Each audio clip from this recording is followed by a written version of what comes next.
Hey guys, it's Katie, and I'm here today to do a review of The Legend of Sigurd and Gudrun by j.r.r. Tolkien.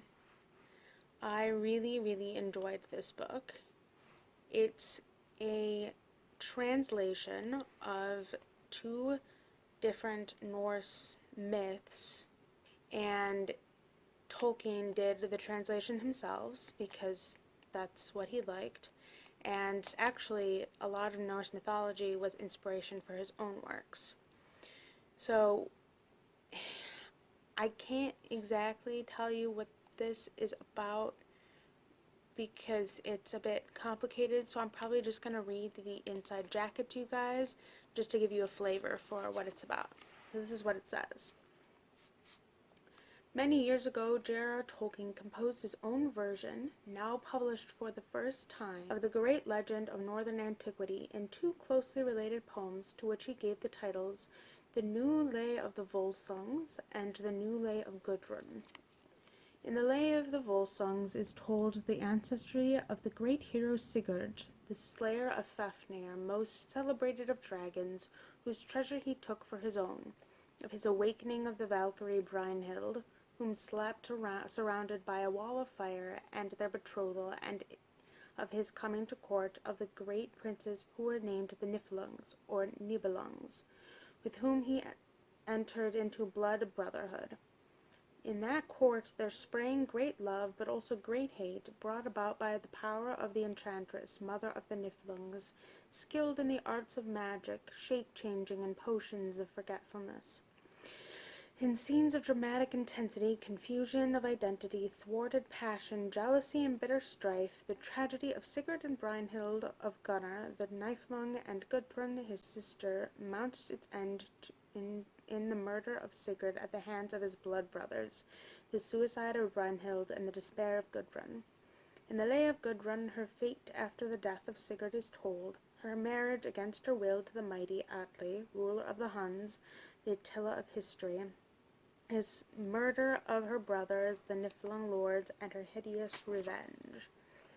Deriving his version primarily from his close study of the ancient poetry of Norway and Icelandic, known as the Poetic Edda, and where no old poetry exists from the later prose work, the Volsunga Saga, j.r.r. Tolkien employed a verse from short stanzas whose lines embodied in English the exacting alliterative rhythms and the concentrated energy of the poems of the Edda.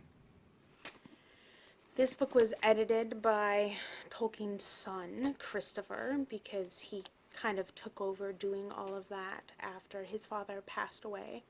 But you kind of get a flavor for what it's about. It's, a typical heroic, tragic poem. Essences of Beowulf, and you can see, if you've read either The Lord of the Rings, The Hobbit, or The Silmarillion, you'll see influences from this book reflected in the other works.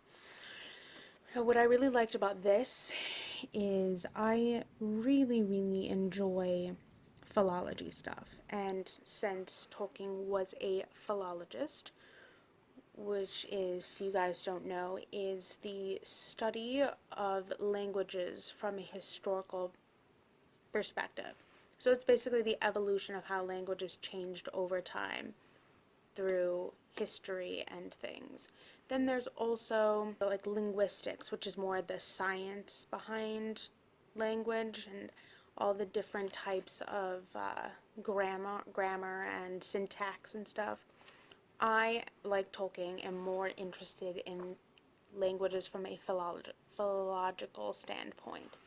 And so, because of all the commentary that we get in here, we get to learn like how and why Tolkien picked certain words and phrases and what they mean, and just get a lot of background before we actually delve into the poems themselves. Well, there are two main big poems. There's the Lay of the Volsungs, and then there is the Lay of Gudrun.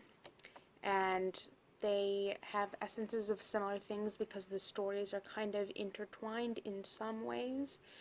So that was really interesting. But then there are some other shorter kind of works in here as well, because there are some things in the appendices that end up being really relevant to.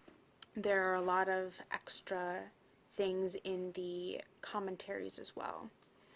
So it's split into, as I said, like several different pieces. It starts with like background into the lay of the Volsungs, then we get the text of the actual poem itself, and then we have a commentary afterwards. And then we get into the background on the lay of Gudrun, then the text, and then we have the commentary, and then we have 3 appendices at the end. I really, really enjoyed it, and I had a really interesting time reading this, especially since I love mythology and folklore and everything. I thought this was a really, really great book for that. One thing I will say is that when you read this, I found actually that it helped reading it out loud. You get the rhythm and the certain stresses and just the general flow of the poem better, and on some level you get a better understanding of what is happening, whereas if you were to read it silently, a lot of it might be lost and you might be a little bit more confused.